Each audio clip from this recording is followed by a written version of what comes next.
In the West, yoga is widely practiced as a form of calisthenics or fitness training. The headstand, which many newcomers eagerly aspire to master, has become a symbol of this approach. More importantly, the postures are only the skin of yoga. Hidden behind them are the flesh and blood of breath control and mental techniques that are still more difficult to learn, as well as moral practices that require a lifetime of consistent application and that correspond to the skeletal structure of the body. The high practices of concentration, meditation, and unitive ecstasy, called samadhi, are analogous to the circulatory and nervous system. At the core of yoga is the realization of the transcendental reality itself, however it may be conceived. This aspect of the yogic work is not at all obvious when we watch someone perform complicated postures with great flexibility and elegance. To be sure, many Western and also Eastern practitioners are themselves not particularly aware of the spiritual dimension of yoga. Without it, however, yoga remains on the level of pastime. The traditional purpose of yoga, however, has always been to bring about a profound transformation in the person through the transcendence of the ego. It is therefore good to remind ourselves of the purpose of authentic yoga. Yoga is not easy to define. In most general terms, the Sanskrit word yoga stands for spiritual discipline. In Hinduism, Jainism, and also schools of Buddhism, even when the term is not explicitly used, these three great traditions are essentially yoga. Thus, yoga is equivalent of Christian mysticism, Muslim Sufism, or the Jewish Kabbalah. The word yoga is derived from the verbal root yui, which means to yoke or to harness. What must be yoked or harnessed is attention, which ordinarily flits from object to object. The roots of yoga reach back into the distant past. Probably arising from archaic shamanism, yoga developed into an immensely complex tradition with rather fuzzy edges, which makes it difficult at times to demarcate it from the other branches of Hindu spirituality. Some forms of yoga are more religious-oriented, while others tend to be more philosophical. For example, there are numerous religious elements connected with Bhakti Yoga, the path of devotional self-surrender to the higher reality, whereas Jnana Yoga, the path of self-transcending wisdom, tends to be more philosophical or metaphysical. According to the earliest teachings of Hindu non-dualism, as contained in the Upanishads, the multifaceted world is an emanation from the singular transcendental reality called Brahman, that which thrives. Yoga was introduced as a way back to that singularity. The sages experienced that unitary reality, which is supraconscious and utterly blissful, as being the core not only of the whole universe but also of the human personality. As the core of the personality, it was called self or Atman. The Sanskrit term yoga was accordingly redefined as the union between the lower or embodied self and the transcendental self, Atman. And this is still the prevalent understanding of the word inside and outside India.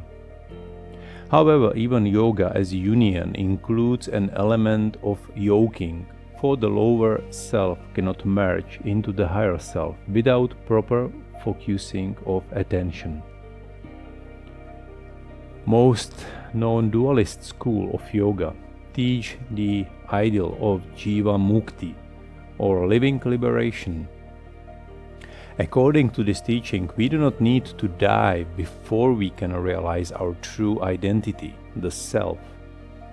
Rather, liberation is a matter of recovering the self in the midst of hustle and bustle of life and then transforming life in the light of that realization. This is the ideal celebrated in the non-dualist tradition of Vedanta, which has long been closely associated with yoga. Yoga, whether dualist or non-dualist, is concerned with the elimination of suffering, dukkha. Here, suffering doesn't mean the pain resulting from a cut or the emotional torment experienced through political oppression. These are simply manifestations of a deeper existing suffering. That suffering is the direct outcome of our habitual sense of being locked into a body-mind that is separated from all others. Yoga seeks to prevent future suffering of this kind by pointing the way to the unitary consciousness that is disclosed in ego-transcending ecstatic states. From the viewpoint of traditional yoga, even the pleasure or well-being, sukha, experienced as a result of the regular performance of yogic postures, breath control or meditation, is suffused with suffering.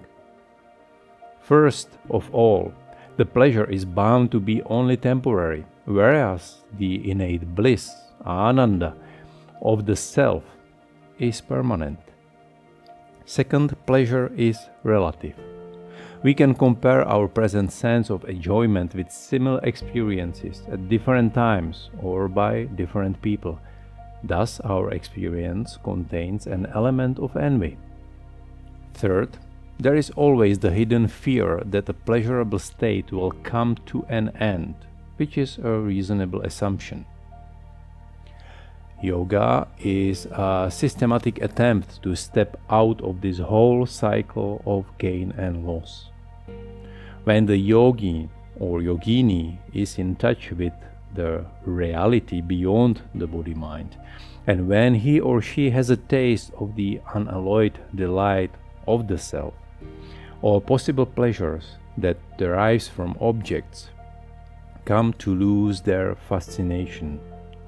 The mind begins to be more equanimous. As the Bhagavad Gita, the most popular Hindu yoga scripture, puts it, yoga is balance, samatva. This notion of balance is intrinsic to yoga and occurs on many levels of the yogic work. Ecstasies, visions, and psychic paranormal phenomena are not at all the point of spiritual life. They can and do occur when we earnestly devote ourselves to higher values, but they are byproduct rather than the goal of authentic spirituality. They should certainly not be made the focus of our aspiration. Thus, yoga is a comprehensive way of life in which the ultimate reality or spirit is given precedence over other concerns. It is a sacred path that conducts us, in the words of an ancient Upanishad, from the unreal to the real, from falsehood to truth, from the temporal to the eternal.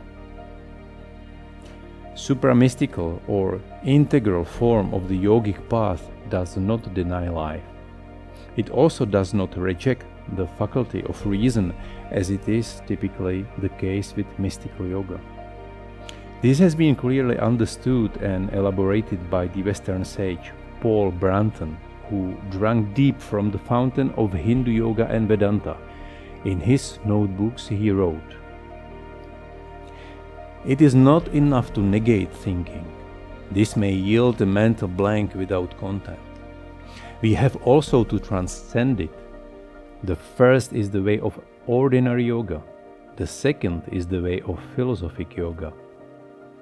In the second way, therefore, we seek strenuously to carry through its most abstract and rarefied point, to a critical culminating whereby its whole character changes and it emerges of its own accord in the higher source whence it arises. If successful, this produces a pleasant, sometimes ecstatic state, but the ecstasy is not our aim, as with ordinary mysticism. With us, the reflection must keep loyally to a loftier aim, that of dissolving the ego in its divine source. The reflection Brunton speaks of is a matter of wisdom or higher understanding called jnana in Sanskrit. This faculty corresponds to Greek concept of gnosis, which is central to the esoteric tradition of Gnosticism. We can practice yoga for all sorts of reasons: to remain fit, to stay healthy, or to recover our health, to balance our nervous system, to calm our busy mind, and to live in a more meaningful way. All these goals are worthy of our attention and pursuit.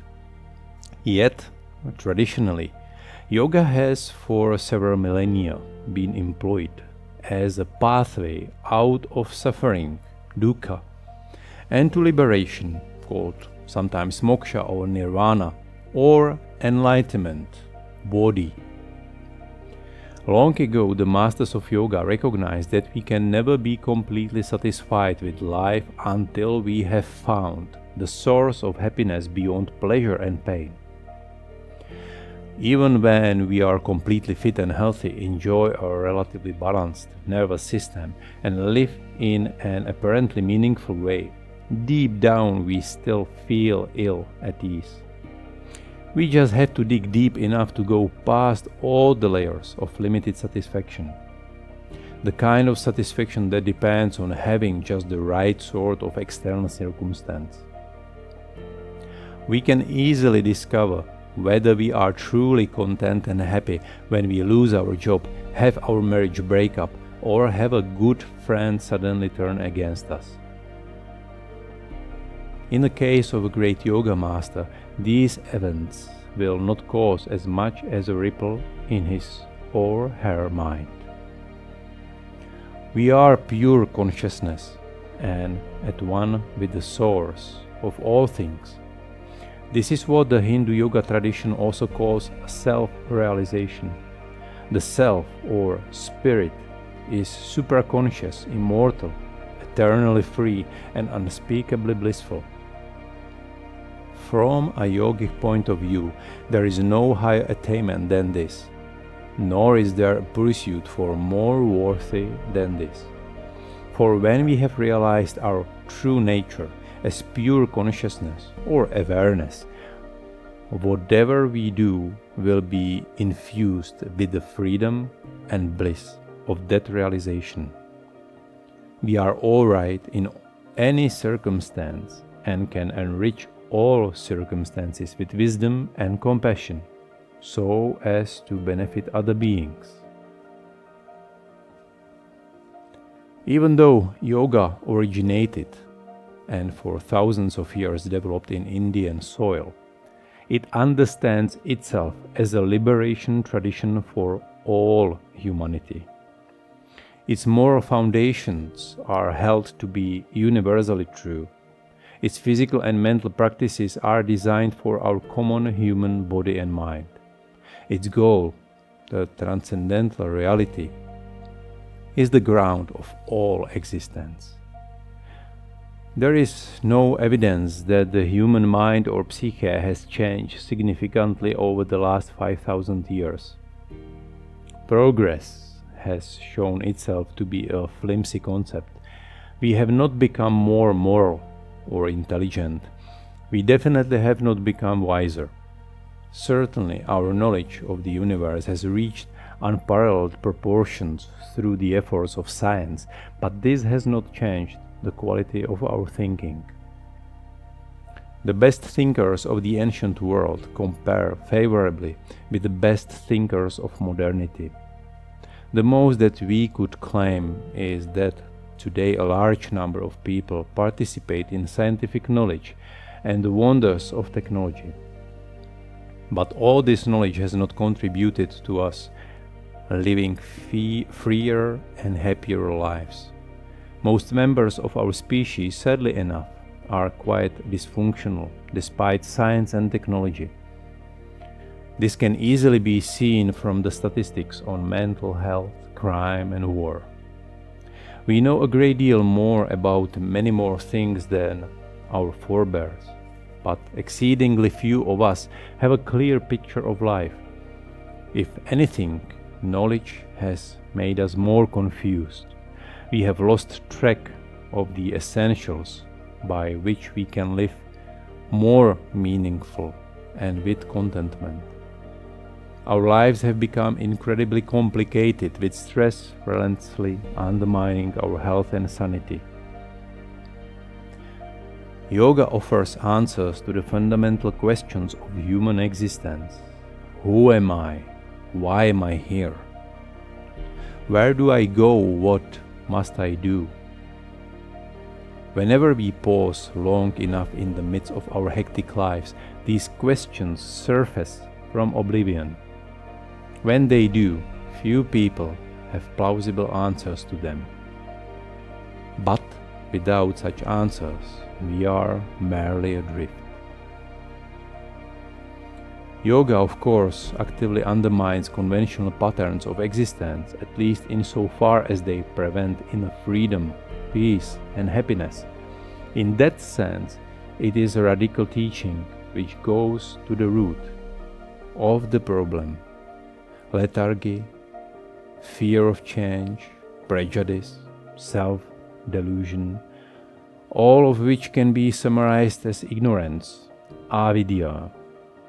The whole purpose of yoga is to remove ignorance, which is in the way of enlightenment. Therefore, yoga speaks to every single unilluminated person in the world.